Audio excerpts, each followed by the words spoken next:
Well, welcome to the Get Fit with Jodelle podcast. I am, as usual, Jodelle, and this guy needs no introduction. You guys, when I reached out for questions for you, you guys all know who Georgi Dinkov is, and I'm super excited to have him back because it's been a while. We used to love to regularly podcast, so this is a really big treat for me to finally our schedules worked out to where we could do a really great podcast, specifically a podcast, because Georgi, as most of you know, has an incredible line of supplements called IdeaLabs.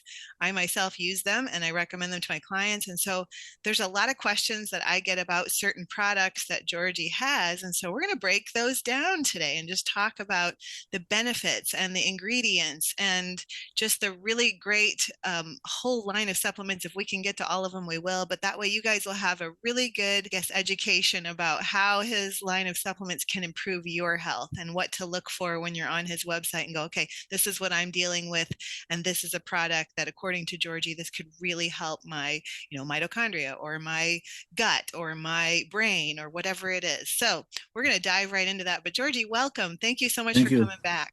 Thanks for inviting me back. I think it's been, almost 2 years since the last time we spoke? Yeah. Probably. So it's great to see you and have you on. So let's start. For those that don't know you, just start by sharing your passion with why you created this line of products and why, in general, you're just so passionate about health. That's what I love about you.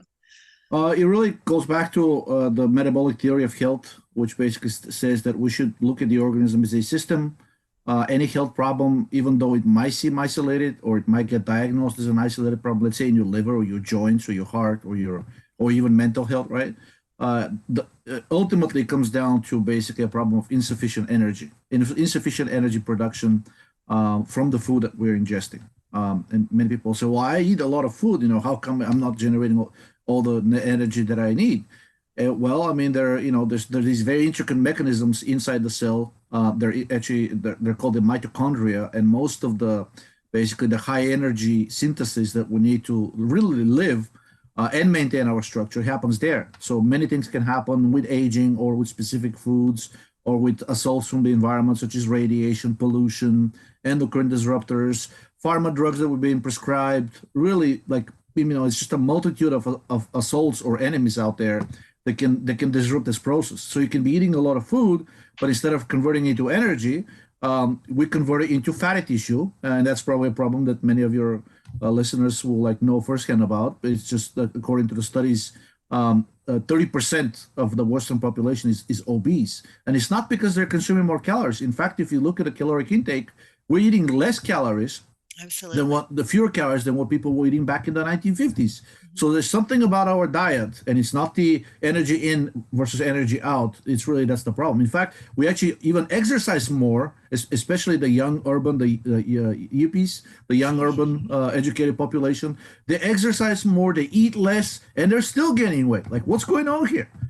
Well, it turns out it's just the composition of the diet, and many of these things that I mentioned are interfering with this mechanism of producing energy from food. So instead of converting it into energy and having this energetic life and healthy life, and really desire for life, we're basically turning into these fat blobs, and we're hopping from one doctor to the other. And the only thing the doctor can do is, because that's how medicine is structured these days, is to diagnose a specific problem. Because when you go to a doctor, they have basically, let's say, 200 different specialties. So the goal of the general practitioner is to give you this battery of tests and kind of discover which specific areas of your health are problematic, and then kind of forward you to these, specialists that are responsible each for one of these areas. Let's say you have a liver problem, they're going to send you to a hepatologist. Or let's say you have a joint problem, they're going to send you to, what's it called, the orthopedics person, right? You have a problem with your digestion, they're going to send you to a GI doctor. And before you know it, basically, especially if you have more than one or two problems, you're seeing these 5 or 10 different specialists. They're all prescribing different drugs. Some of them they may even ask you to do surgery or whatever procedures that they're doing. They have every incentive to give you more drugs and more procedures because they make money, right? Yeah. So it's a for-profit thing, and it's not necessarily wrong that it's a for-profit thing, but they have an incentive to not send you away without giving you something, so that you can come back. So they need you as a repeated client. And the other problem with this is that basically it's a reductive approach. Basically, it says that, well, If you have a problem with your liver, let's say you were given all these this big battery of tests, many different doctors saw you, and they can only see a problem with your liver. So then they tell you, okay, only your liver is diseased. So now we're going to send you to a hepatologist, and you're going to work with a hepatologist or a GI doctor. Sometimes they treat liver problems too, and that's your problem. You don't have to worry about anything else. This path of ever increasing reductionism has been going on for the last, I would say, almost 100 years. Mm-hmm. And unfortunately, so far, it has not gotten us a single cure of a serious disease: diabetes, cardiovascular disease, cancer, Parkinson's disease, Alzheimer's, depression. None of these things are curable. They're all gotten to the point of where they're basically manageable. That's what medicine really wants now. Mm-hmm. The metabolic theory, which is kind of like the opposite of that, it tries to go basically like bottom up versus top down, which is the reductionist approach. The metabolic theory says, look, in the absence of any evidence to the contrary, because your organism is a system, every disease should be viewed as systemic disease. Right. And I think this can be best seen into the cases of cancer, because let's say you have like a localized cancer to one organ, doctors almost always will offer to operate on that organ, right? They'll get the tumor out. But in virtually all of the cases, within a few years, the tumor not only comes back, but it spreads to many other organs as well. It metastasizes, right? Mm-hmm. So this is kind of showing that whatever the problem with the original tumor was, even though it was localized to a specific organ, your entire body was in a situation that is actually amenable to allowing this tumor to go into many different organs. And the metabolic theory says, yes, it's because it is a systemic problem. It's a problem of low energy. Maybe one organ has, particularly low levels of energy. So that's where the tumor starts first. But because it's a systemic problem, the entire body is capable now of basically hosting a cancer. So if you push it further down the stress route, which is what surgery, chemotherapy, and radiation do, then basically the body, all the other organs that are low in energy too, will say, I can host a tumor cell as well. So the same is true of non-cancerous diseases as well. If you have a liver problem, it should not be treated as strictly a liver problem, because guess what? The liver actually depends on other organs for its survival. Mm-hmm. It depends on the bloodstream for bringing nutrients in. It also depends on bile for getting the toxins out. It depends on the gastrointestinal tract not letting in endotoxin from the gastrointestinal tract, because that endotoxin actually damages the liver. So nothing can be looked at in isolation.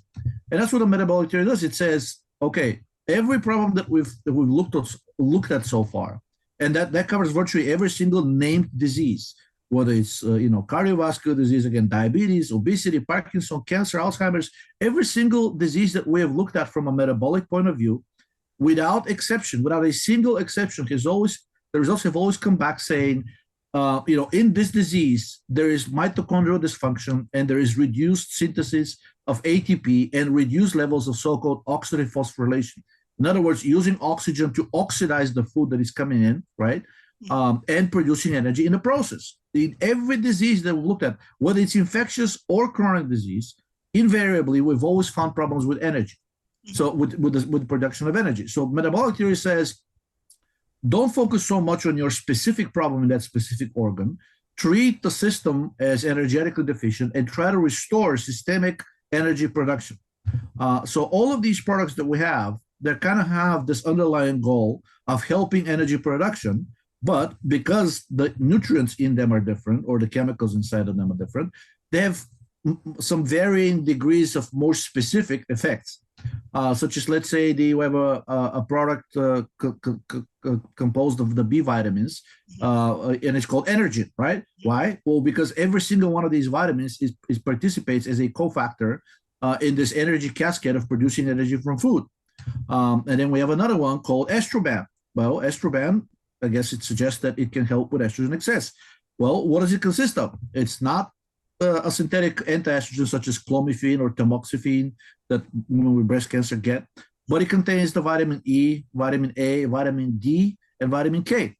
Every single one of these vitamins has been shown in both in vitro, meaning cellular cultures, and in vivo, meaning living organisms, including humans, has demonstrated anti-estrogenic effects through one or more mechanisms. So when you combine all four together, these four vitamins tend to have an anti-estrogenic effect, hence the name Estroban, right? But then the question was like, okay, so one of them, maybe helps with excess estrogen. The other one is Energen. How does this relate to the metabolic theory? Well, estrogen is a key villain, so to speak, or at least in excess. Excessive estrogen is a key villain in metabolic theory because estrogen actually interferes with the function of your mitochondria. So we don't want excess estrogen. I mean, menopausal women know very well, the doctors have warned them, don't eat estrogenic foods, be careful, come here so we can do the mammogram or the breast exam at least once a year. I think it's now twice a year because they're worried about breast cancer, estrogen receptor positive breast cancer, right? But it turns out that, estrogen is not only dangerous for breast cancer, and the reason, by the way, it causes breast cancer is precisely through its anti-energetic effects.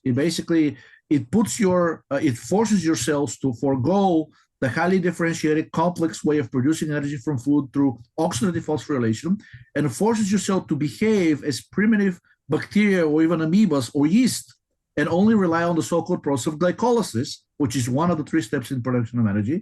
And in that process, that is actually the energetic fingerprint or footprint of cancer. And you don't have to have cancer metabolism. Right. And I think this is a great example of the fact that basically, the problems with your metabolism come first, and only then you get like a localized problem such as cancer in a specific organ. So if we can at least correct the energetic problems that are starting from the very beginning, we shouldn't be getting to that later point where the body degenerates to the point that it basically starts forming tumors in certain tissues. And every single product that we have, even though it's composed of ingredients that have, some specific effects on a specific metabolite, a hormone, receptor, or enzyme, the overall goal of every single product is to improve the production of energy, the oxidative production of energy from food. And there are many different pathways that interfere with that production of energy, oxidative production of energy from food. And then basically the products that we have basically attack or at least modulate these different pathways that it can interfere with the production of energy. And there's several of them. That's why we have several products. I don't know if there's a product that can affect all of them at the same time. Perhaps the only 2 that come close are probably thyroid hormone, vitamin D, and progesterone for women. And I would say progesterone and testosterone and pregnenolone for men.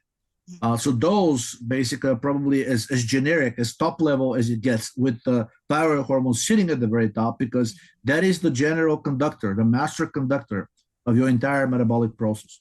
The thyroid hormone receptors are expressed in every cell, which means every cell is under the control of thyroid hormone. Right. So starting with thyroid from the top, then we have several layers further down, but not way too low, which is where the pharma drugs are, because the pharmaceutical mantra is one problem, one drug, one mechanism, one enzyme, one receptor. That's at the very bottom. That's extreme reductionism. We are at, let's say, 7 or 8 layers above, where we basically say 1 or 2 or 3 ingredients, right? And we cover maybe 20 different pathways, because we're trying to get as close as possible to the top, which is where the thyroid hormone is, which says, basically I control everything in regards to energy through basically these specific receptors in the cell. So you could develop a synthetic version of thyroid hormone that does that. And in fact, pharma companies have already recognized the potential for that, of such drugs. And now they're developing synthetic thyroid hormone agonists that are different in structure from the natural thyroid hormones T3 and T4.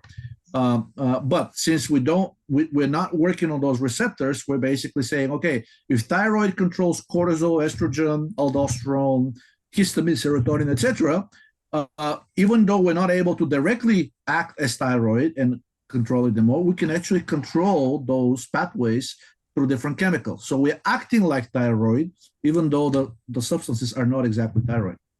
Oh, okay. So I don't have to explain your passion. I think you just explained it with everything you said, because you can tell that this guy has done his research and he's very passionate about making products that will actually help people. And I love that. Yeah, I want to unpack something that you said, because I have always felt like things like cancer, diabetes, all the main issues of today, even heart disease, I view them more as a symptom. Now, mainstream medicine sees them as a diagnosis, but aren't they just a symptom of, like you mentioned, that orchestra is out of balance? The system itself is out of balance, right? Yep, it's all balanced, and in a specific organ, which maybe happens to be the most energetically compromised, that's where it first manifests, right?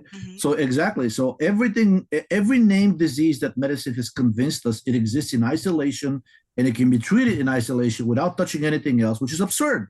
Every cell in the body talks to every other cell in the body. That has already been proven chemically and electromagnetically. But because medicine cannot handle this complexity, they're saying no.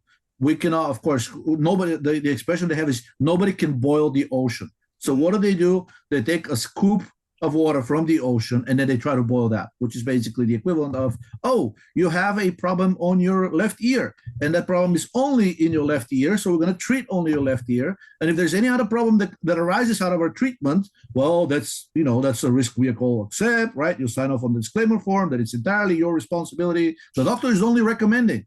I don't need to tell your listeners that if you go to a doctor's office, the doctor is very rarely recommending. They're usually ordering, even though they're not the ones signing off on the disclaimer. No, I'll be perfectly fine with orders, but if the doctor signs off on the disclaimer form, says that if this doesn't work or makes me worse, it's the doctor's responsibility. No. That's not how it works. You sign off that you, in your, out of your volition, decided that you accept all of the risks with the things that the doctor, quote unquote, recommends, while in reality they're being yelled at. They're being yelled at you, right? All these orders, they're barked at you.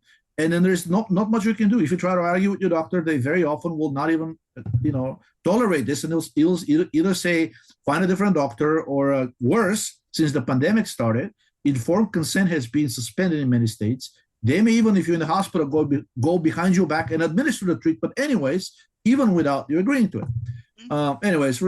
That's really the situation that we're in. So if you have a heart problem, and medicine has kind of already realized that people with heart problems, they call them comorbidities. It is almost unheard of for a person with heart disease, which should be localized, and it should be only specific to the heart. It's unheard of for a person with heart disease to not have at least 3 or 4 or 5 or up to 10 other comorbidities. Hypertension, kidney disease, atherosclerosis, high cholesterol, high cortisol, high estrogen, all of these things. And basically medicine says, oh, excellent, I can send you to a specialist for every single one of them. So you are basically not even 24 hours in a day will be enough to see all of these doctors if you have to reduce the heart disease to all of its components and then treat each one of them individually. Now, even if it was possible, these doctors, they don't talk to each other. I cannot tell you how many times I've gone to doctors because of my kids for the annual examinations and whatnot. And basically we go from one doctor to the other, and each doctor will try to prescribe something without even looking at the chart, without even checking the medical record. What did the other doctor prescribe? There was this show back in the, I probably don't need to announce it. It was called Sex and the City, the actual TV show. There was an actor that towards the end of the show got married to the character Charlotte. And basically, I think he's a lawyer or something. In real life, that person got leukemia. And I have to send you it's an article on CNN. And he basically said, you have to get really sick to understand what a fraud, basically modern medicine is. He said, I would have died at least 4 or 5 times had I not fought tooth and nail with the nurses in the hospital and the doctors because of how many times they actually try to administer to him the wrong treatment. So even the things that was prescribed to him, they couldn't get that right. They were basically trying to infuse a different type of chemotherapy. And he read, basically just like me, he started reading stuff online and said, oh my God, this study says that if you infuse the wrong kind of chemotherapy to a person with my condition, it will cause even further immune suppression. And these people, the vast majority of them died. So he argues with the nurses and argues with the doctors, but they're conditioned to overrule you because who are you, the layman, to argue with them? And he basically said 4 or 5 times in a matter of a week being in a hospital, he said he would have been most likely killed had he not argued tooth and nail with those doctors and basically got him thrown out of the department. I think he was a hematology department or whatever it was when he was inpatient for about a week.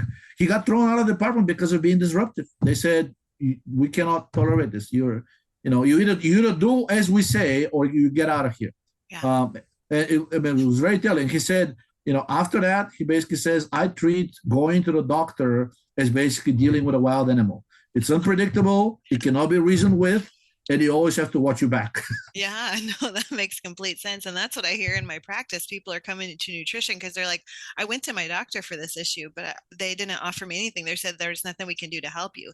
And I think that's why it's so important that people are educated and doing their research like you've done on these products and on these, like you said, they're simple nutrients. Like estroban is vitamin A, D, E, and K. These are things that our bodies systemically can benefit from, not just with estrogen. They benefit in so many other ways. So that's why people really have to become their own healers and do their own diligence to understand a product and understand what their body's needing. I call it kind of bio understanding, like bio Biohacking, yeah, biohacking. Yeah. yeah, and understand your body is different from somebody else's body, and the issue that you're dealing with might have a specific need. And that's why I want to break down these products today so that people listening to this, whatever they're dealing with, they might hear a nugget of what we're going to talk about and go, okay, well, maybe I'll try that. Now, your products specifically are more topical, right? But they can be taken orally, Sure. correct? Yes. So basically, because of the license that we have, in order to produce orally licensed products, you need to get a special place that's basically licensed to produce food, because the dietary supplements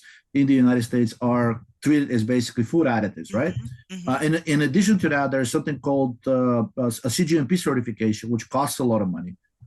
If you have to do it yourself, it costs probably up to $100,000 to get certified, and then additional $20,000 a year to maintain the certification. We're nowhere near that volume. I mean, this is more of a hobby than anything else to me. I have a day job, and I do this because I like it, and I think that's really the key here. You have to do things that you like. As a side anecdote, because I used to be, I mean, I'm still in the IT business, but I used to be in the more of the startup scene. Mm-hmm. There are these studies that show that almost every unicorn company, as they call it, which is like a company that reached $1 billion valuation within a year of going public, almost every single unicorn company in the States or worldwide was actually started as a hobby. I don't know of a successful company that reached unicorn status that was started by business people getting together in a room and deciding to come up with something that makes money. I mean, who likes that? It just sounds so boring, right? There's so many things in life, and I think another great example is love.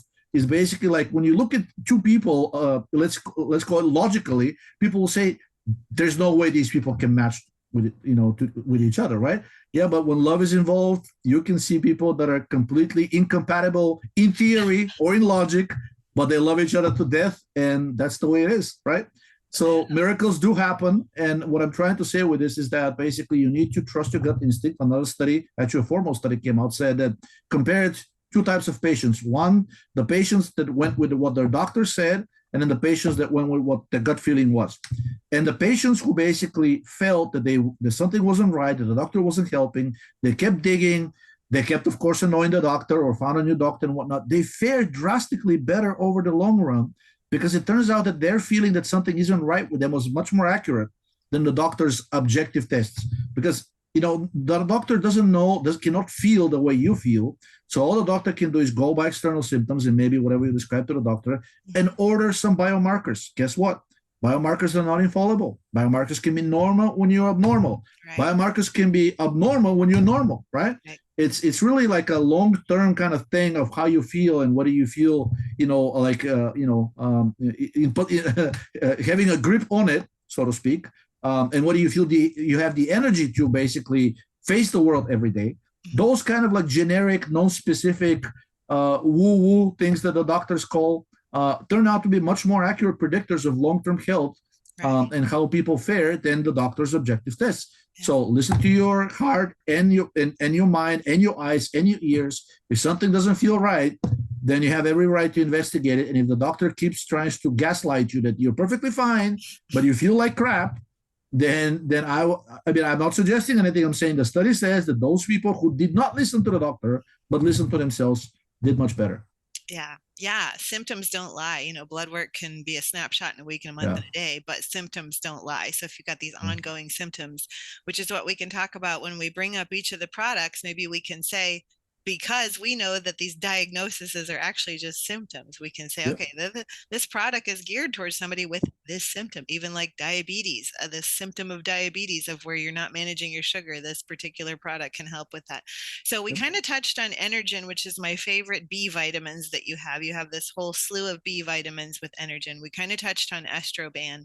One of my, probably my top favorite of yours is Magnoil. So you Mhm. want to talk about that? Sure. Magnesium is something that multiple studies, including ones coming out of, I call them out of mainstream medicine, they're basically saying without a doubt, everybody except maybe little kids are magnesium deficient. And people will say, well, how come? How come I'm deficient in magnesium, but I'm not deficient in sodium, potassium, or calcium? Well, calcium deficiency is another thing, but it's not nearly as widespread as magnesium deficiency. And it turns out that the retention of the three electrolytes, calcium, potassium, and sodium, is actually the body has various mechanisms designed to be able to more easily retain those things from the diet. Not so with magnesium. Even though you may be ingesting a significant amounts of magnesium through the diet, first, it has most of the salts of magnesium, which people take, such as citrate or malate or oxide, even the worst. They have very, very poor absorption in the gastrointestinal tract. But even after that, after magnesium gets absorbed, in order for it to be retained and to stay inside of the cell where it's actually needed for over 300 different enzymatic reactions related not just to energy production, but maintenance of the cell structure, getting rid of bacteria, viruses, and fungi, restraining excessive cell growth, which is the precursor to cancer, right? Managing proper glucose metabolism, suppressing basically excessive fatty acid oxidation, helping new bones, tissue to be formed, which apparently depends as much on magnesium as it depends on calcium. Really, over 300 different reactions like that, right? But it can only be retained inside of the cell when it's bound in a complex with the molecule ATP, adenosine triphosphate. And adenosine triphosphate is the final product of the energetic pathway from food to oxygen when oxidative phosphorylation, the oxidative metabolizing of food, is working properly. Now, if it's not working properly, then you're not producing sufficient amounts of ATP. Without sufficient amounts of ATP, first of all, not much magnesium will enter the cell. And even if it enters the cell, if it's in this free form but not bound to ATP, you'll be very easily excreted back into the bloodstream and then ultimately excreted through your urine. So basically, you can be loading yourself up on magnesium, but first of all, very poor oral absorption. And second, most of the magnesium probably won't be able to enter the cell because of insufficient ATP synthesis, which is endemic in most people. Most people in the weight gain we see with age and whatnot is kind of like an indication, very good of lower metabolism. So most people will not have sufficient ATP production to retain the amount of magnesium that they need in order to be in optimal health. Okay, so what do? Well, you can administer magnesium through the skin, transdermal. People know about basically like putting magnesium sulfate in their bathtub and sort of like soaking themselves in it. That's actually a pretty good way. But even though the absorption is decent when the whole body is exposed to the magnesium in the water, the retention is probably going to last just a couple of hours. And then because of the lack of ATP, it's probably going to, again, after a few hours, be excreted. And that kind of matches what I've heard from people when I talk to them about their experience with magnesium baths. They're saying, yeah, it's great. It makes me sleep through the night. But then the next day I have to do it again because otherwise, by the next night, I already feel like I'm agitated, on the edge. I can't fall asleep. I can't relax, which is one of the signs of magnesium deficiency. Right. So what do? Well, it turns out that if you dissolve magnesium in this solvent called DMSO, dimethyl sulfoxide, it has close to 100% penetration through the skin. And that's actually one of the reasons DMSO is used for in the pharmaceutical industry as a solvent for other transdermal drugs. But basically, when magnesium is bound to the DMSO, not only it goes very easily through the skin, but it basically enters the cell very easily, even in the absence of ATP. So you're going to be getting, instead of loading yourself up on oral magnesium, which may in fact, many cases causes diarrhea because you don't absorb it very well. Just none of the salts really have a very good absorption rate. And basically, first of all, you're going to waste a lot of it, right? You buy all of these massive pills that are unpleasant in taste. They're basically difficult to swallow. You have to do it every day. And then you don't absorb most of it. And even of the little you absorb, you very quickly excrete it. Mm-hmm. These problems seem to be circumventable by dissolving magnesium in the MSO and administering topically, especially in areas where you have problems, such as joint pain. If you have joint pain, this Magnoil, people are swearing by it, or if you have like muscle cramps or muscle injury, a lot of competitive athletes are now writing to us saying like, I love this. You know, I used to buy this magnesium chloride spray. It was helping, but the effects were very short lasting, and I thought I felt like I could use more. So with the Magnoil, because it's 100% absorption through the skin, and it's retained for quite a bit of time, probably up to like a day or two, because people are now writing to us saying we feel like we don't need to use it every day. I said, more power to you. It's gonna save you money too, right? Right. Yeah. And basically that's really the gist of it, trying to ensure highly bioavailable magnesium, and also ensure sufficient retention even in people that are not producing a significant amount of ATP. But guess what? After you use the Magnoil, the magnesium, because it's now properly retained, will help you produce more ATP. So eventually it kind of becomes like a self-fulfilling prophecy. After a few days of using the Magnoil, because of the retention of the magnesium, then your metabolism starts working better. Then you start producing more ATP, and now you can retain magnesium better. So then after a few days, people are saying, you know what? After a few days of loading dose, right? After my metabolism recovered, I don't need to use it every day. Basically, I need to only use it when I excrete or lose a significant amount of magnesium, which is what excessive stress or like exhaustive exercise would do, or like a night out on town, having 2, 3, 4 drinks. Alcohol is a diuretic, and it's known to increase magnesium excretion among other electrolytes. So only when needed, right? They don't treat it as a supplement, as a daily supplement anymore. They treat it as in something that, okay, it kind of fixed my issue, and now I only use it if this issue reappears, which is what we kind of want to be true of all of our products. I don't want customers for life that buy from me every day. To me, this is a sign that the products are not working. I want customers who buy rarely, but are happy about it, and they tell other people, right? And then basically the knowledge spreads that you can take your health matters into your own hands. And though the doctor is probably still necessary because they're pretty good at diagnosing, you have to basically then you acquire over time the knowledge. You acquire the knowledge to filter the information that the doctor is telling you, because they're biased. A lot of the stuff that they're saying is wrong and it's reductionist, right? But they can look at your symptoms and say, I think you have a problem in this organ or in this tissue, right? And then knowing the bioenergetic principles and having access to a few supplements, whether from us or somebody else, I mean, the ingredients are available from other vendors too, then you can kind of fix your problems, and then only go to the doctor as needed. We really have to demedicalize society. The way society has gone, and there's this writer called Ivan Illich who wrote a few books back in the 70s about deschooling society, demedicalizing society, really deinstitutionalizing society, going back to kind of like the old school libertarian principles that the United States was founded on. We've really kind of like gone astray. We were at a initially we were in a point where we thought that basically all a person needed in life was good food and a good partner and maybe God, right? And then they can handle anything that life throws at them. Then we got somehow degenerated to the point that now the common view on the street is that unless at least 10 experts are holding your hand on a daily basis, you just can't make it through the day, right? That's wrong. And we have historical evidence that is completely wrong, and we need to get away from that. This has not produced any results. Now, if it did produce results, then there may be some argument for maintaining it, but it has not produced any results. It has made us worse, and not the least, it costs a tremendous amount of money that can be put to good use to improving people's lives through different implementation. I mean, there are many different ways that this money can be spent instead of, the United States spends 22% of its GDP on healthcare. And what does the Western world have to show for it? They're, I think, 37th place in terms of like healthcare outcomes. And the number one countries, the top 5 are countries that not only spend, 100 of what the developed world does, but they're also countries where people don't really go to see much of the doctor anyways. They may go for an annual checkup, but even that's actually not practiced very, very, very commonly. They go when they actually feel something's wrong and they cannot fix it themselves. Only in a and of course the system there is organized, because if it's a system where the doctor kind of depends on you going to them all the time in order for the doctor to survive, clearly they have a different system too, where basically the doctor is not incentivized to keep you sick, but it's incentivized to keep you healthy. I don't know how exactly this is done, but all I'm saying is that the evidence is indisputable that we used to be in a good state, health wise and social wise and mental wise. We got astray.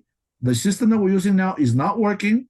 There's plenty of evidence that basically it's expensive, it's not producing any good results, it's making us worse. And other countries that are using less of it, maybe that's the simplest thing to do. Just use less of it, and then it will be a tremendous, tremendous advance.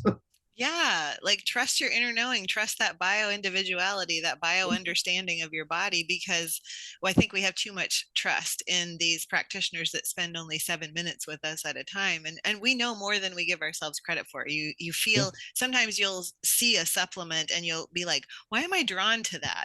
Why do I feel like I might want to try that? So trust that inner knowing, because sometimes it's your body just saying, that's something that I read that ingredient for whatever reason, or I smell that, or I, Yep.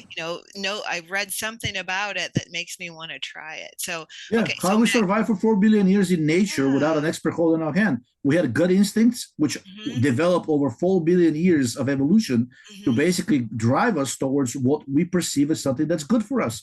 We Hmm. need to go back to that, or at least partially go back to that, because the way this is going right now, of us completely shutting down the little voice inside us, that's not how that's it's not going in a good direction. I have a my boss in the old job used to be was a special ops guy, and he basically so he's seen a lot of war, spent maybe 20, 25 years in an environment that does not forgive even a single error. He said, you know what, son, at the end of the day, because he's like, I don't give life advice, but if you have to give one advice, I'll tell you this: at the end of the day, life comes down to two very simple rules. Number one, it's all about the little voice inside you most civilians don't even hear. Number two, if that voice tells you that there is a doubt, then there is no doubt. So he's saying, at least when it comes to people, and especially as doctors, he had the same attitude towards doctors as me. And he's been on a battlefield, he's seen combat medics. And he's basically saying, if you feel somebody's BSing you, like he's like, there is no doubt, walk away. You'll be better off trusting your gut instinct and trying to do something else than listening to the expert who somehow, without a failure, continues to fail in their effort to fix you. He's like, why does he have to drag on for years? I mean, all you need is a few interactions with a person like that, and you know that they're not the person for you. You walk away. Yeah. Yeah, for sure. Okay, so magnesium warranted that amount of time, but I think in Yeah. order to get all these products, then we'll have to go with like the key ingredients, Briefer one. and then Okay, sure. also like maybe what individual symptom is it could it be good for, or what condition or issue that people might Oh, be having I too. mean, yeah, And sure. The magnesium, magnesium of course, goes with everything, with basically. everything, Yeah. exactly. So general symptoms of magnesium deficiency are tiredness, irritability, inability to relax and sleep. So kind of like the tired but wired feeling. Yeah. That's probably like an unmistakable symptom of magnesium. So Mhm. you're low on energy, but you can't really sleep because you're low on energy, and that because the body kind of wakes you up every couple hours to ask you to eat, because it needs the energy, but it's just not produced properly. So what else? Depression is actually a very, very common and very reliable sign/symptom of magnesium deficiency. And there's even a study showing rapid recovery from depression in just 7 days by using magnesium taurate or magnesium glycinate, which is basically magnesium conjugated with these two amino acids. Mhm. What else? Joint pain, Yeah. cognitive dysfunction, sexual dysfunction, skin problems, nail problems, hair problems, connective tissue problems, all of these things where magnesium participates. I mean, if magnesium participates in over 300 different enzymatic reactions, considering that there are only about 450 of them total, then basically any problem that you have can probably be traced down to magnesium deficiency, which is kind of is a bit misleading, but also telling, because you'll think like, oh, this one ingredient, right, is very reductive. No, it participates. It basically is the conductor together with ATP, right? That is really your energy molecule. That's what's responsible for allowing every cell to function at its optimal. So if thyroid is here, magnesium and ATP are like literally half a step below. For sure. Yeah. Okay. So now you're going to run out of Magno oil because everybody's going to order it after this. Okay. Now, ones that I'm not familiar with are like Defibron. So, what Okay. is Defibron? Okay, so it's a mix of three saturated fatty acids, myristic acid, stearic, and palmitic. Hmm. But those fatty acids, if you consume them from food, they very quickly get metabolized as energy. Okay. And then several studies, I think started around the early 80s, discovered that the methylated versions of these fatty acids, such as methyl palmitate, methyl myristate, and methyl stearate, get metabolized much more slowly. So they circulate in your bloodstream and accumulate in tissues in their original form. Because if you consume them from the diet, the majority of them will get basically broken down and converted into ATP, right? So whatever benefit these saturated fatty acids has, when you get them from food, if they're non-methylated, they get converted mostly to energy. But if you get them in the methylated form, they seem to stick around and produce a lot of the benefits the saturated fat is known for, such as mostly preventing the inflammatory and fibrotic reactions that polyunsaturated fats are known for. So you can think of them as antagonizing the effects of the PUFA. And a PUFA is a central theme in the metabolic theory because the polyunsaturated fats are really, there's very little good that can be said about them. They're responsible for about 80%, if not more, of any inflammatory reaction you may have. And they're also estrogenic in their nature, and they stimulate the synthesis of cortisol, so they kind of put you in a chronic stress reaction, right? Yeah. So anyway, anything that the PUFA can do in terms of negative effects on health, the saturated fats can reverse if we can only keep them in their original unmetabolized form.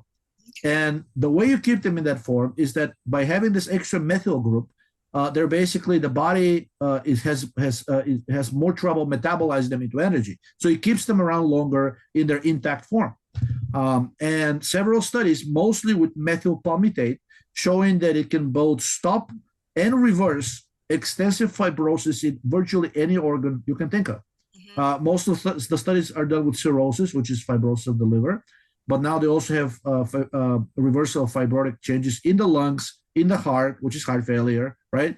In the GI tract, and basically various other organs in the reproductive tract, especially endometriosis. It's a fibrotic condition, right? All of these effects have by now been shown that methyl palmitate has them in various organs and tissues. And then the methyl stearate and methyl myristate, they have several studies behind them showing that they have a strong antiviral, antibacterial, antifungal effects, and also may be able to stop the growth of several different types of cancer. But since cancer is always solid tumors, not the blood ones, but the solid tumors are always the final stage of fibrosis. In other words, before you form a tumor, you always have fibrosis preceding it. If these fatty acids are capable of stopping and or reversing the fibrotic process, chances are they can prevent the cancerization of that organ as well. So we basically have saturated fatty acids in a pill, or at least in a liquid, and they stay as saturated fatty acids. They're long-acting saturated fatty acids, and they give you all the benefits associated with saturated fat. But if you were to replace that with regular saturated fat, you have to eat it with every meal in much larger amounts, just so that it can accumulate to the point of exerting those effects, because otherwise it gets metabolized as energy. Okay, cool. So who is it right for? I know you mentioned somebody with tumor growth. Could they rub it right on there? And then who else is it right for? And also what dosage? They can rub it on or around the tumor site if it's near the surface. They can take it orally. I mean, all of our products are made with food grade ingredients. A bit of a backtrack to because you asked me, said they're licensed as cosmetics because we rent a lab space from a university nearby to actually bottle them there. So we comply with most of the requirements for hygiene. We just don't have the license of that specific warehouse to be able to advertise them as food grade products. But the ingredients that go in there, every single one is food grade. And many people report using our products orally, similar to Dr. Pete's Progest. Many people report using it orally. I think we're producing our products in conditions similar to Dr. Pete's. So basically, they can, again, with any of the products, they can be either rubbed on the skin, it can be, rubbed on the gums, taken sublingually, and or even ingested. I'll try all of these routes and see which one benefits you the most. If you have a localized issue that's basically very close to the surface, such as you have like a stiff muscle or like a knot That's usually a sign of fibrotic tissue forming that's close, basically under the skin, and you can sense it, you can palpate it. Then rubbing Defibron or some of the other products with anti-fibrotic effects on that area or around that area, that's probably going to be the best route. If you have something, that you have problems with your liver, then probably taking it orally will be the best bet, because most of that will go to the liver when it's ingested, right? If you have issues with, like, let's say, I don't know, something in your brain or, central nervous system, then rubbing it on your temples, scalp, or even like on the nose, under the eyes, will probably be a very good idea, because it has direct access to the brain through the trigeminal nerve, which basically covers this facial area and the scalp. So you really many routes for usage, but the two main ones are topical and oral. Okay. And if it's more localized, easy to reach from the surface, then topical is probably better. If it's more internal and distant organs that you can't really reach easily from the surface, then usually oral or sublingual is the way to go. Okay, cool. So next one I want to talk about is Lapodin. Is this the one that has cascara in it? Yes, but it's got only one of the. I took this a long time ago and I liked it. Yeah, go ahead. So most of the benefits associated with cascara, especially the laxative benefits, are due to this component called emodin. And emodin is a type of anthraquinone. So it's a type of quinone, and there are many different types of quinones. This particular one is anthraquinone. And what do quinones do? Well, their main effect, actually, chemically, is the ability to withdraw electrons. And this is a very central theme/benefit in metabolic theory, because the metabolic theory postulates that all health problems arise from the accumulation of electrons that are coming from food, but for whatever reason they're not reaching oxygen at the end of this sort of like a staircase or a chain reactions. They're not reaching oxygen at the end, so they build up, and and this excess of electrons, unless it's basically consumed in different reactions, such as synthesizing fat is an emergency process to get rid of excess electrons. Tumor growth is another one. So that's another way to look at tumors is, what does the body do with the excess electrons that I'm not able to give to oxygen? Well, it can synthesize new tissue, and not in a good way. In other words, tumor tissue. But if there was something that could accept those electrons other than oxygen, then many of these, if not all of these problems, could be prevented. Well, guess what? Quinones do that. They accept electrons, and basically, the anthraquinones can accept 2 electrons, right? And then, so in other words, the quinones are oxidizing agents. Anything that accepts electrons, withdraws electrons, is considered an oxidizing agent. So all of the oxidizing agents, such emodin is one of them. Vitamin K is another one. The coenzyme Q10, which probably most people are familiar with, is also one. It's produced endogenously inside our bodies to help with the metabolism of food, right? All of these electron-accepting agents are very, very beneficial. So emodin's primary effect, probably the most systemic one, is the fact that it accelerates the metabolic chain, right? It basically, if you have any problem anywhere in the metabolic chain, usually the administration of an electron-withdrawing agent, because that's really the problem. The problem is that the electrons that started from food somehow are blocked and cannot reach the oxygen, and there are many steps in between where this can happen. Quinones, generally speaking, can help regardless of which step this is happening at. And emodin can do that too. Like I said, there are other quinones that have similar effects. Methylene blue is another, very famous one, very commonly, widely used. But emodin has another very peculiar effect, and it seems to be unique in that respect, is that it blocks the enzyme that synthesizes cortisol. And that enzyme is known as 11-beta hydroxysteroid dehydrogenase type 1. Very long name. You don't have to remember it, but if you type 11B-HSD1, and then after that in Google, then you do space and type obesity, diabetes, cancer, heart attacks, whatever you can come up with, any disease you can come up with, you will see that the activity of this enzyme, in other words, the production of cortisol is elevated in virtually any chronic disease you can imagine, specifically obesity and diabetes. So pharma companies are saying, great, let's synthesize synthetic inhibitors of this enzyme and use them as treatment for obesity, diabetes, cancer, Parkinson's, whatnot. I say, why the need for synthesizing a synthetic one? Emodin is a natural one found in cascara, and it's actually one of the most potent ones too. It's active at just nanomolar concentrations, which means just a few milligrams per dose are actually sufficient to produce a very, very noticeable effect. And whenever you basically reduce excessive cortisol, That allows your metabolic system to take over. You start metabolizing glucose better, and blood glucose levels tend to drop, which is why pharmaceutical companies are interested in using such synthetic inhibitors for treating diabetes, a condition associated with high blood sugar, right? But there's no need to go for those things because emodin is naturally present. It doesn't really have any known serious side effects, even in very large doses. The only thing that I could think of is that if you take too much of it, you'll make you extremely hungry because your blood sugar will drop tremendously, and then you may get a little lightheaded and whatnot. But if you eat, all these problems will be solved. Yeah. So that's really the main function of the emodin component of it. Then it also contains another quinone, but it's called a naphthoquinone, known as beta-lapotron.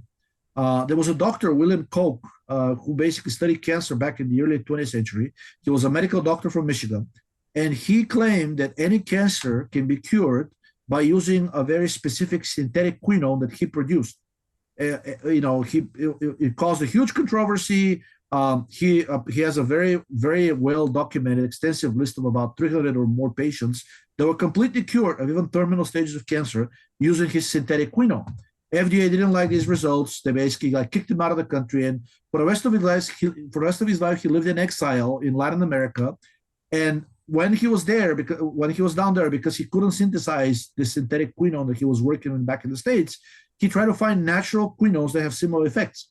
Well, the tree known as the lapacho tree, also known as pau d'arco, the bark of the tree contains a number of different naphthoquinones, and one of them is called beta-lapotron. So the lapotine name is a mix of lapotron and emodin, right? So now we have two quinones, very powerful, whose main effect is withdrawing electrons. But beta-lapotron, the research that my group, I have a research group back in Europe, where I'm originally from, we've now proven that actually beta-lapotron is a powerful aromatase inhibitor. So now you have two in one punch. We have a product that can potentially tackle excess cortisol and excess estrogen. And these two hormones are responsible directly for any chronic condition you can imagine. If they're elevated, I guarantee that you'll develop at the very least diabetes. And if this continues for too long, eventually, because of especially the high estrogen, you're probably subject to the development of a number of different endocrine cancers, especially estrogen receptor positive breast cancer, but also endometrial cancer, speaking of the women, of course, uterine cancer, ovarian cancer, cervical cancer, all of these cancers that medicine kept claiming for years that they had nothing to do with hormones now turn out to be driven by estrogen and cortisol. Triple negative breast cancer. Medicine says, without a doubt, this cancer can never be affected by hormones. Guess what? Recent studies came out saying if you block cortisol, this cancer disappears. Yeah. So lapotine has components that have been shown in studies to be able to restrain excessive levels of cortisol and estrogen. And their cardinal effect, really, in my opinion, which is kind of corroborated by Dr. Koch's work, is their effects as electron withdrawing agents, which helps the entire metabolic chain.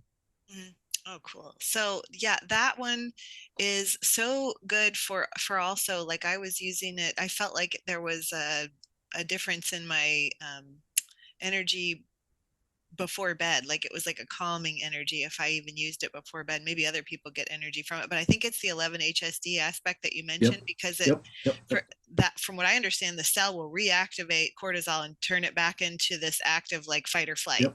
The 11-HSD. So if it's suppressing that, then maybe that's why that's calm energy before bed. It was like not letting that get activated or whatever. So that was really cool. There are people with this condition called Cushing syndrome or Cushing disease that produce a lot of estrogen. A lot of cortisol. One of the defining symptoms / signs of this is that they are manic. They basically are in a state of mania, which is cortisol causing it, and they cannot sleep. They're basically suffering from chronic insomnia because of this high levels of the stress hormone cortisol. And when they give them an anti-cortisol drug known as mifepristone, also known as RU486, these people immediately relax and they're able to have nice restorative night of sleep. So that's the anti-cortisol effect is causing that. So any other compound / chemical that can be able to restrain excessive cortisol is probably going to result in improved sleep as well. Love that. Yeah, I had a good friend that died from Cushing, so I wish I could have tried that on her before I didn't know about it. Next one I wanted to mention was Pyrosat. because that when I tried that, that felt like I could handle carbs better. So tell us about that briefly. So there's this thing in the cell called the Randall cycle, which was postulated back in the early 1970s by a doctor. His last name is Randall, and he was saying that basically there are only two substrata that the cell can use for energy. It's either carbs or fat, right? And then some people say, well, what about protein? Well, you cannot directly oxidize protein. Actually, first has to be converted to glucose by the liver in the process of gluconeogenesis. So ultimately, the two final raw materials for energy for the cell are either fat or glucose. And then Mr. Randall, Dr. Randall, noticed that at any point in time, the cell can oxidize either one or the other. And increasing the levels of one basically favored the oxidation of that particular substrate through competitive effects and was kind of like out-competing the other. So if you basically flood the cells with fat, their levels of fat oxidation will increase, but their levels of glucose oxidation will precipitously drop. Conversely, if you feed the cells glucose and or increase their oxidative, the redox balance towards oxidation, they're going to be able to oxidize a lot more glucose, but they will not oxidize as much fat. And that became known as the Randall cycle. In other words, you either at any point in time, you're either mostly oxidizing fat or you're mostly oxidizing glucose. And in the metabolic theory, also corroborated extensively lately, demonstrates that excessive oxidation of fat is actually the thing that's leading to a host of, a number of different chronic conditions, especially diabetes and cancer. The excessive oxidation of fats is now being proven in type 2 diabetes. And in fact, they're administering, there's a drug, which is a derivative vitamin B3, and the drug is called acipimox. It's a derivative really of niacin, which is nicotinic acid, and it's basically one of the types of vitamin B3. So now they're administering these drugs that are known to lower the supply of fat to the cell. And when you lower the supply of fat to the cell, but you allow glucose to go, unrestricted, then the cell will switch over to oxidizing glucose. There's nothing damaged about the cells in neither cancer nor diabetes. It's all about the fuel that they're being given at the time to oxidize. So Pyroset is a combination of two ingredients, pyruvate and acetoacetate. And the reason they're there is basically, like I said, if you want to favor the oxidation of glucose, now that I've said that the excessive oxidation of fat is pathological, if you want to favor the oxidation of glucose, you either have to supply glucose or one of its byproducts, which pyruvate is one of them, right?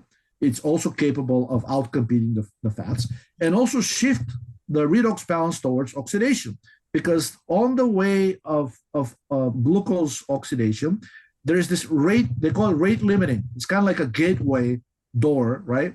And basically how well that door works determines how well we'll be able to oxidize the glucose. And pyruvate has to enter through that door. Well, for pyruvate to enter through that door, the door is most widely open when the cell is in a more oxidized state. And the way you put the cell in a more oxidized state is you either administer quinones, which we mentioned already, the oxidizing agents, or you administer things that can raise the cell's NAD to the NADH ratio. In other words, other oxidizing agents. And acetoacetate is actually a ketone body we produce, and it's known to have an oxidizing effect. In fact, studies with animals demonstrated that the administration of the equivalent amount of what's found in Pyroset drastically shifted the redox balance towards oxidation and made the animals blocked almost completely their ability to oxidize fat. So which means that if you ever had problems with oxidation of glucose, that suggests you are over-oxidizing fat, because there's no damage to your cells. Simply, if you cannot oxidize glucose, means something is in the cell, forcing them to oxidize fat, or you're simply supplying too much fat. Well, if you actually kind of force the cell to oxidize glucose, then whatever problems you have with glucose oxidation are likely to disappear, and you're going to actually start craving more glucose because you're metabolizing it. People that have obesity, diabetes, in general, issues with oxidizing glucose, they don't crave glucose much. They actually kind of feel almost like a bit of an aversion.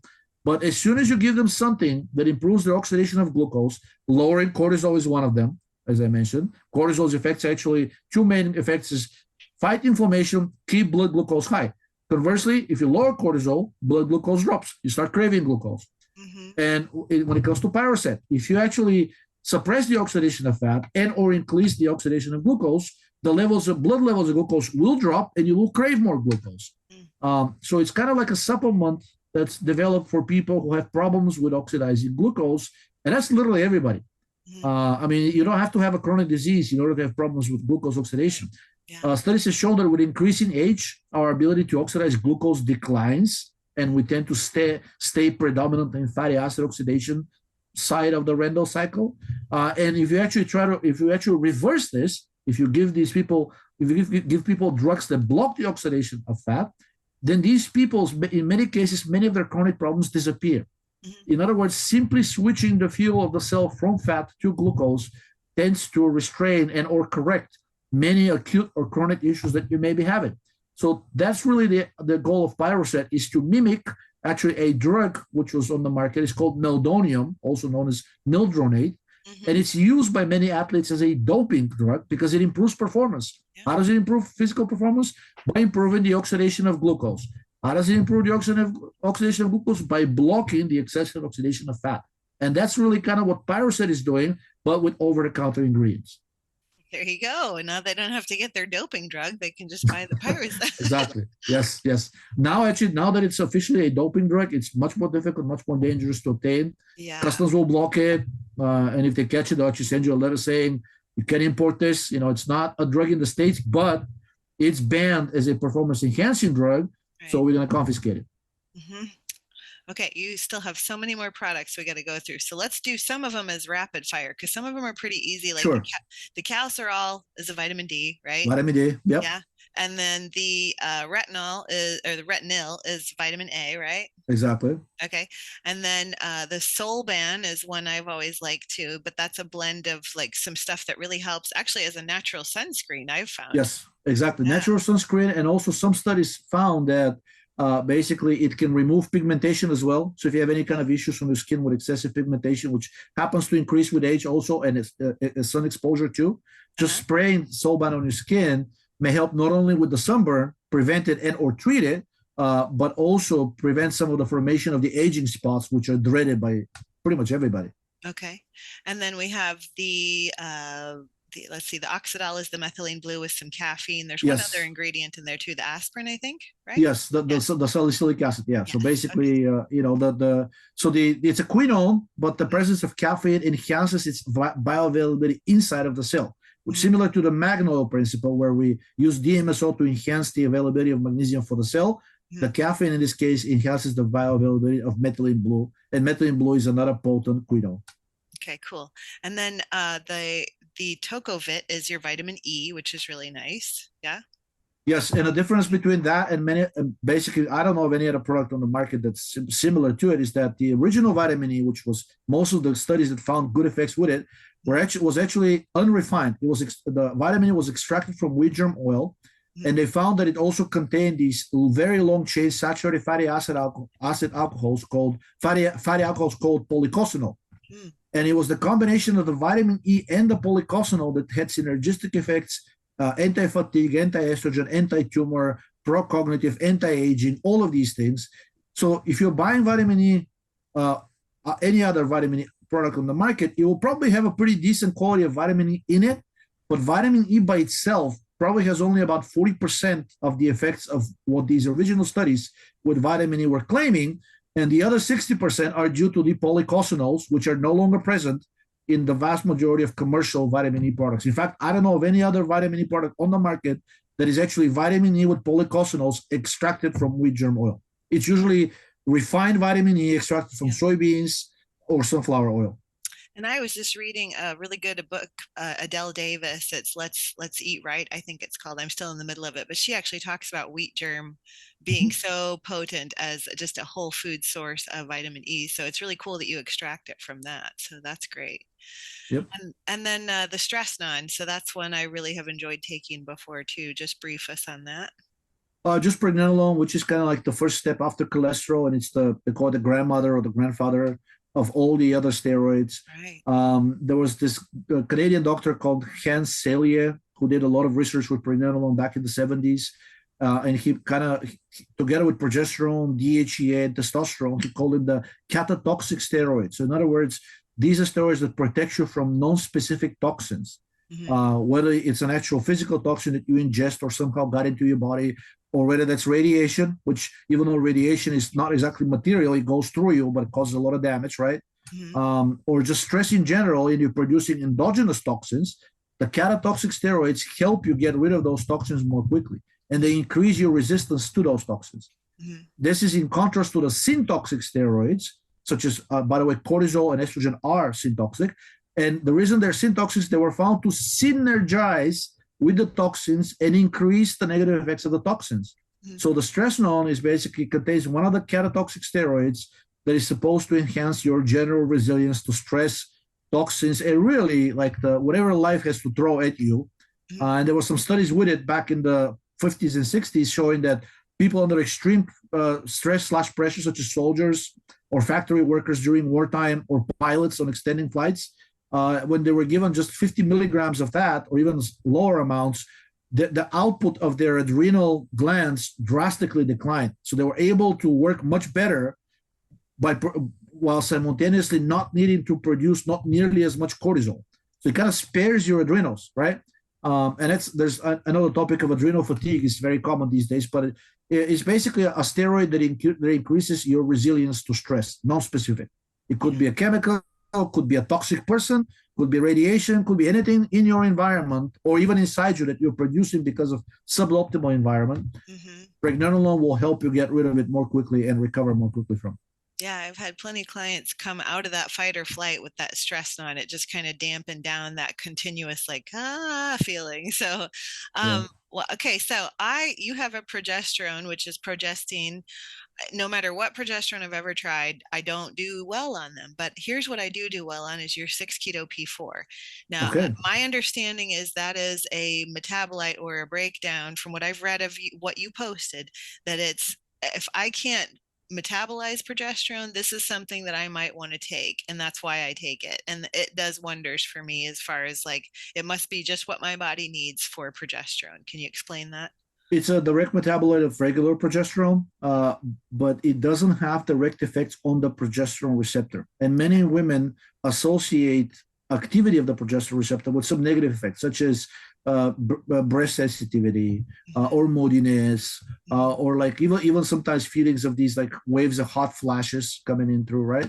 The old 6-keto progesterone was first discovered in the early 20th century, but then there was another study done in Japan, I think it was in the 60s, and then discovered that it doesn't really have any effects on the estrogen or androgen receptors, but it does seem to have an anabolic effect on the muscle tissue. And that's usually associated with anti-cortisol effects. So it may be possible. By the way, progesterone also has the anti-cortisol effects, but it also has the activity as a progestogen.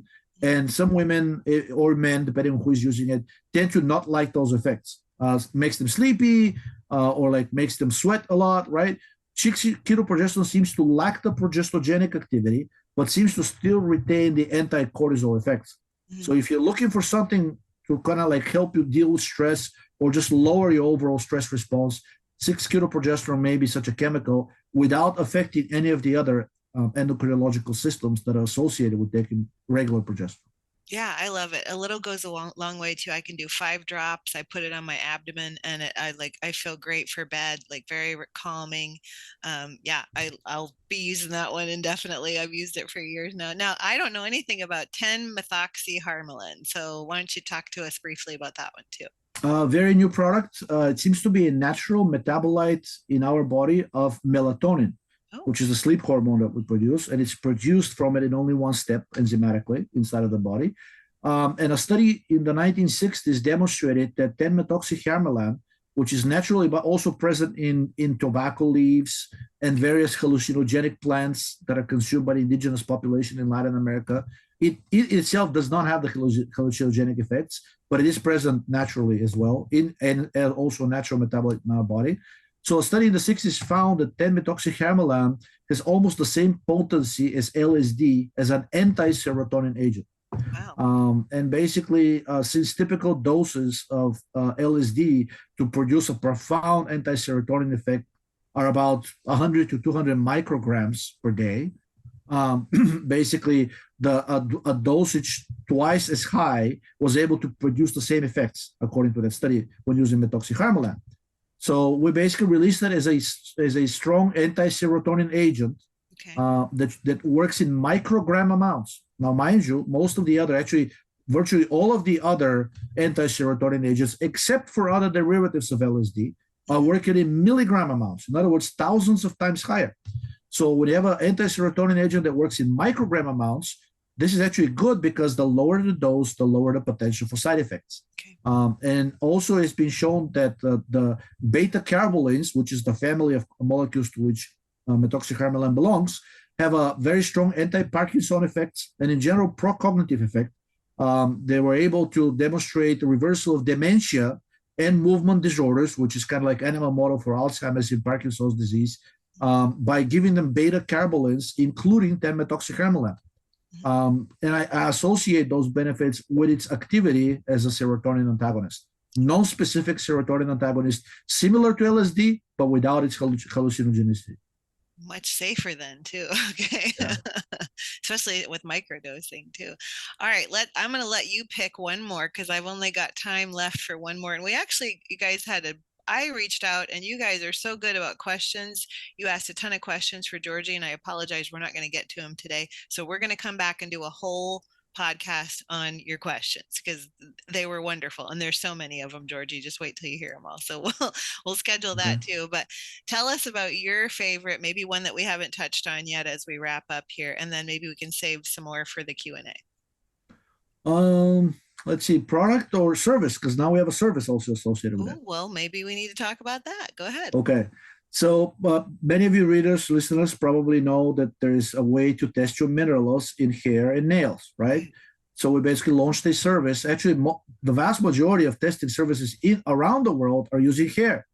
But several people asked Dr. Pete, and then he said, I think, if there is a way to test these minerals in nails, it'll be much more reliable because the nail absorbs a lot more from the bloodstream. Absolutely. So it'll basically be like a better, kind of indication of your status on different minerals. Yeah. So we launched this service, and now we can test both hair and nails for over 50 or 60 different minerals: calcium, magnesium, potassium, sodium, sulfur, selenium, zinc, anything you can imagine, including heavy metals and other toxic minerals, right? We can test them in a tiny specimen of nail or hair. And on top of that, we now are capable of testing steroids in both hair and nails. And people will say, well, what's the advantage? Well, the advantage is actually, you mentioned it, is that when you go to a doctor and you do a steroid test, this is a very kind of like a point-in-time snapshot. Your steroids change in a matter of minutes and sometimes even seconds, depending on your stress environment, whether you've eaten or not, how you slept last night, whether the weather is gloomy or sunny, etc. All of these things affect the steroids. And if you go to a doctor on that specific day, there's very good chances that the steroid profile that is going to be reflected by this one point in a time, sort of like point in time snapshot, is not indicative of your average level, right? The way you actually feel on a daily basis when you're in an optimal or even suboptimal health. So what can we do? Well, as it turns out, that if you actually take hair or nail, you can analyze the levels of steroids there, the same steroids that a doctor will test for, and this gives you sort of like a value that's similar to the blood value they use for blood sugar. They call it the glycated hemoglobin, HbA1c. And what this does is gives the doctor an idea of your average blood sugar levels over the last 3 to 6 months, right? That's better than pricking you every day and testing your blood sugar every day for 3 to 6 months. Nobody likes that, right? So they have a biomarker for blood sugar called glycated hemoglobin. Well, it turns out you can do the same thing with steroids if you analyze them in hair or nails, because these tissues grow much slower. They are composed of cells. They're keratinized, but initially they contain cells, right? Yeah. Then basically every half an inch of hair tells you your average hormone levels for whatever hormone you're testing, steroid you're testing, a month in the past. So in other words, if you if you cut a piece of hair from the scalp, and let's say it's like 1.5 inches long, when you analyze it, it's going to give you the average levels for your steroids over the last 3 months. And you can do it on almost unlimited sort of like back in time snapshot, depending on how long your hair is. Since you have these gorgeous locks. If you send me like a piece of hair that's cut from the scalp and that is 6 inches long, I will tell you the average levels of your hormones over the last year. Yeah. You cannot do this with blood. No. I mean, sure you can, but you have to go and get pricked like every single time and it has to be pretty often, right? It cannot be once a month over a year because again, it's a point in time snapshot. You'll probably have to be like on a weekly basis or even like several times a week over a year in order to get your true levels of your hair. Then average the results. Then you get the basically like what your levels really were, right? Yeah, yeah. So we avoid that by testing the levels of the steroids in hair or nail. And now you basically have the equivalent of the glycated hemoglobin, but for your steroids. So if you really want to know whether and the other thing is the other advantage is that we are showing intracellular levels. Yeah. When you go to the doctor and you get the blood test, it shows you what the levels are in the blood. That does not mean much in regards to what the levels of that specific steroid are in the cell. Many, especially it's already proven in women specifically with breast cancer. Menopausal women have very low estrogen in the blood, but extremely high estrogen in breast tissue, especially if the breast is already cancerous. There's like a tumor there, right? Okay. A regular blood test will not catch that. Doctors know it. They'll tell you that menopausal women have low estrogen in the blood. So they treat menopause as a condition of estrogen deficiency. Guess what? When we tested the estrogen of menopausal women in hair and nails, it was through the roof. Yeah, I'm sure. So, and the reason we were able to do that is because actually hair and nail are composed of cells, and we're looking at intracellular levels of steroids, which is normally only achievable through biopsy, which is painful, expensive, invasive, whatnot. Most doctors won't do it unless they suspect cancer. So now we can do it, and we can extend this analysis far back in time, several months up to a year, actually for as much hair as you can send us, depending on the length of hair, there's no limit, provided you have sufficient hair. And we can give you sort of like an aggregate result for any hormone that a doctor will be willing to test you for. The androgens, the estrogens, the precursors like pregnenolone and progesterone, the glucocorticoids, the mineralocorticoids like aldosterone. And now we're actually starting to test other things like thyroid. We can already test in the cell. We should be able to test vitamin D. And now we're also working on testing the neurotransmitters, serotonin, dopamine, and their metabolites. So these services are already publicly launched, and people can order them from our website. I can send you the links because they're not on the... I see it on bioanalysis. Oh, you do? Yes, yeah, there's a tab of bioanalysis. And oh my gosh, this would save people so much money. It's so much more affordable than lab testing and the Dutch test and all the things that are out there that really don't give you a complete picture. This is so cool. I mean, can you share with them the website, and then they'll just look for that bioanalysis tab, and I'm definitely going to do this. Yes, it's idealabs.ecyed.com, and then there's 3 categories. One of them is bioanalysis, and the things are listed there. Yeah, I'll be sure to put that in the show notes too. Then click right on it. So these tests combine effectively a blood test, a biopsy, and a Dutch test into one. Because if you do any one of these on its own, it gives you a picture, but it's either incomplete or like very time specific. By looking at tissues, which is what because nails and hair is basically dead tissue, but it was alive at some point and it is composed of cells. Then we're basically kind of doing the painless version of biopsy. And we can extend it back in time to almost any time period you want. Awesome. Okay, I'm going to wrap us up here because I have another podcast to perform in just a few minutes, but this is just part 1. We're going to do a part 2 and hit all of the products that we missed, plus do a Q&A. So maybe even by that time, I'll do my bioanalysis and then we can talk about it on the podcast too, so people can hear my results. So Georgi, this has been awesome. Thank you so much. Thanks for inviting me. We will come back for part 2 soon. So stay tuned, everybody. Bye for now. Thank you. Yeah, awesome. I just love how unique you are, and that your needs and diet are as unique as your fingerprint. That's why not every diet in the world will work for you. We need a special one just for you. And as a nutritionist, I believe in your bio-individuality, and it's my job to act as your nutrition detective and find the root of your issues and create a more optimized you 2.0. I don't put one diet together that works for one other person. Every meal plan or protocol I put together is unique to the individual's needs. So you personally, are you looking to ease digestive distress, dial in your sleep, maybe lower environmental stress that could be causing undue anxiety? What about food struggles, maybe emotional connections to food? Or maybe you're simply suffering from diet confusion and just not sure where to start to improve your health. That's where I come in. So let's set up a free 15-minute call to see if I'm right for you. All you're going to do is simply email me at getfitwithjodelle, that's JODELLE, @gmail.com, and let's just chat. Let's chat about you. Let's see if we're a good match when it comes to getting you the results that you have been waiting for. And no matter where you reside, you could be in China, Brazil, Chicago, or somewhere in between, we can connect via Zoom or phone or any way you like. So reach out to me, getfitwithjodelle @gmail.com, and let me be your guide as you dial in your health once and for all. I'm feeling a little blue today, but in a good way, because I took my methylene blue, that is. 2 of my favorite supplements for optimizing my mitochondria, those little energy factories in virtually every cell of our body, are a product called methylene blue and also magnesium. And both can be found, really great sources, at lifeblood.co. The most authentic and well-researched form of methylene blue and magnesium that I have found to date is the one carried by Lifeblood. We know magnesium is our calming mineral and responsible for over 800 different processes in the human body, helping with calming you for sleep, easing constipation, creating a better heartbeat, thwarting chocolate cravings and sugar cravings, and even easing leg cramps and spasms, plus much, much more. And I don't know where I'd be during the last 3 years, during a time when many around us were ill, without my methylene blue to keep my cells' immunity going. Methylene blue is antiviral, antiparasitic, antimicrobial, and even helps combat candida overgrowth.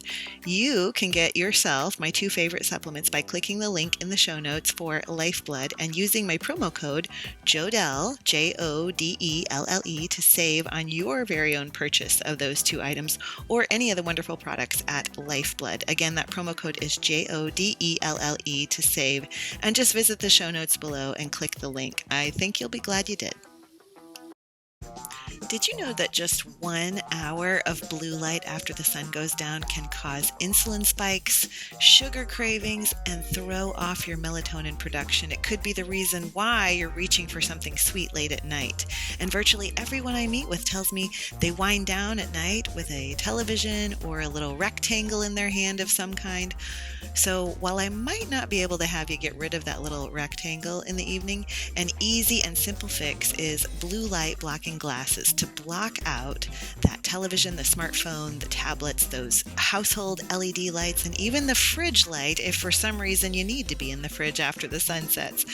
And Swanwick Sleep makes my favorite brand. I watched my clients' sleep transform and their late night munchies abate simply by wearing these glasses when the sun sets. You can get yours in the show notes below by visiting the Swanwick website and using my code FIT410. That's FITFOR, the number 10, for 10% off your purchase. And just so you know, they have anti-blue light night lights for the kids' rooms and anti-blue light bulbs for your bedside lamp. Blue light doesn't have to destroy your health, and you don't have to change your evening habits, just simply change your eyewear.